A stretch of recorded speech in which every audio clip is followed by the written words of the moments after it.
ये विश्वास बनाना, विश्वास जमाने में सालों लग जाते हैं और विश्वास को बिगाड़ने में 5 मिनट लगता है। बात सही है। इसलिए कहता हूं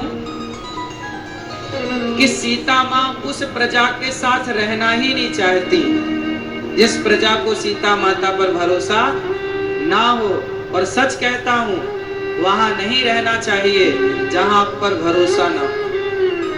इसलिए अपने जीवन में ऐसा काम करो कि आप पर सबको भरोसा हो। कुछ ऐसा ना कर लेना कि आप से दुनिया का भरोसा उठ जाए। भरोसा उठे उससे पहले आप ही उठ जाओ, पर भरोसा ना उठने पावे। क्यों? ऐसी पत्नी बनो कि पति का आपसे भरोसा ना उठे, ऐसे पति बनो कि पत्नी का आपसे भरोसा ना उठे, ऐसे बेटे बनो कि माँ बाप का आपसे भरोसा ना उठे, ऐसे माँ बाप बनो कि बेटों का आपसे भरोसा ना उठे। क्योंकि कुछ माँ बाप भी गलतियां करते हैं जिन माँ बाप से बच्चों का भरोसा उठ जाता है। पता है आपको? माँ बाप भी ऐसा काम करते हैं कुछ कि अब जैसे वो बेटी, उसकी माँ भाग गई तो उसका अपनी माँ से भरोसा उठ गया कि नहीं? वो तो सबको यही कहेगी यार कि माँ तो ऐसे ही होती है। उसकी सगी अपनी माँ ने जब अपनी बेटी के साथ दगा कर लिया, बेटी के हक को खा गई, तो भरोसा तो उठ ही गया ना। इसलिए आप लोगों से मेरी विनती है कि चाहे आप पुत्र हो या पुत्री, पति हो या पत्नी, आप किसी भी अभिनय रोल काल में हो, पर विश्वास उठने मत दीजिएगा, विश्वास बनाए रखिएगा। ठीक है? माता सीता ने निर्णय ले लिया कि मैं ऐसी प्रजा के बीच में रहना नहीं चाहती। इसलिए सीता मां ने पहले परीक्षा नहीं दी, आखिरी में दी। कि अच्छा, पहले परीक्षा देती तो सीता मां को जाना पड़ता, वो रहने नहीं चाहती थी, वो चली जाती तो गर्भवती थी, लवकुश भी चले जाते। यदि पहले परीक्षा दे देती तो लवकुश भी साथ में खत्म हो जाते। लेकिन लवकुश राम की प्रॉपर्टी है तो लवकुश को लौटाना पड़ा। जब तक लवकुश नहीं पैदा हो जाते, उनको संस्कार नहीं दे देती, माँ का कर्तव्य पूरा नहीं कर, जब पूरे कर्तव्य हो गए तब सीता माँ ने अलविदा कह दिया, चलो। बाद में वही प्रजा जो लांछन लगाई, चरणों में गिर गिर के माफी मांग रही, हमें क्षमा माता, गलती हो गई, हमने गलत आरोप लगा दिया, पर माता क्षमा कर दो। पर ऐसे थोड़ी होता है कि पहले आप आरोप लगा दो और बाद में आप सॉरी कह दो।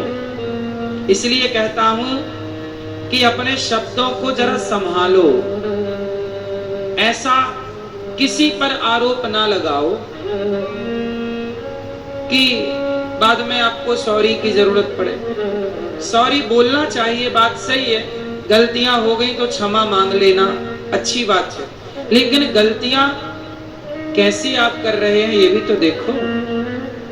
कुछ गलतियां क्षमा की जाती हैं, कुछ गलतियां क्षमा नहीं की जाती। बात सही है कि गलत है? कुछ गलतियां क्षमा के योग्य हैं, कुछ गलतियां क्षमा के योग्य नहीं।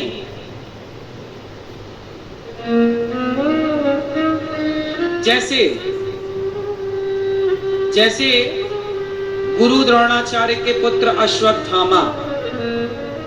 अश्वत्थामा ने द्रौपदी के 5 बच्चों को मार डाला। तब अश्वत्थामा की गलती को क्षमा कर दिया गया द्रौपदी के द्वारा। पर वही अश्वत्थामा ने जब उत्तरा के गर्भ को मारने के लिए ब्रह्मास्त्र चलाया तो भगवान श्री कृष्ण ने उसे क्षमा नहीं किया। 5 बेटों को मार दिया तो क्षमा कर दिया, और 1 बच्चे को मारना चाहा तो क्षमा नहीं किया। क्यों? क्योंकि जिन 5 बच्चों को मारा वो 5 बच्चे बड़े थे,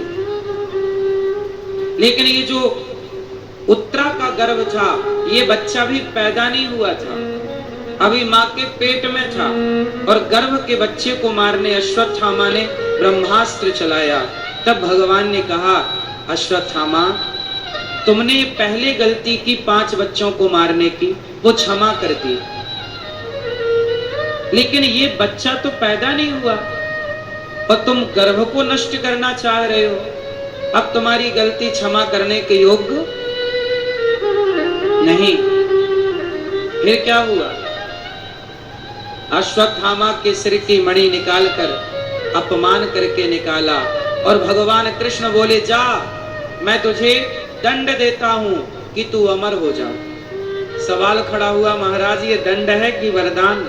आपने अमर बना दिया, सब लोग अमर होना चाहते हैं। बोले नहीं, ये अमर होगा, इसे भूख लगेगी पर खा ना पाएगा, प्यास लगेगी पर पानी पी ना पाएगा, ऐसे अमर रहेगा। अब सोचो ऐसी अमरता क्या करेगी कि जहां पानी ना पी सके, पेट भर खा ना सके, जहां घाव है तो है, भर नहीं सकते घाव। आज भी अश्वत्थामा के सिर में वो घाव है, जहां मणि निकाली तो आज भी घाव है। युग बीत गए पर घाव नहीं भरा। ऐसे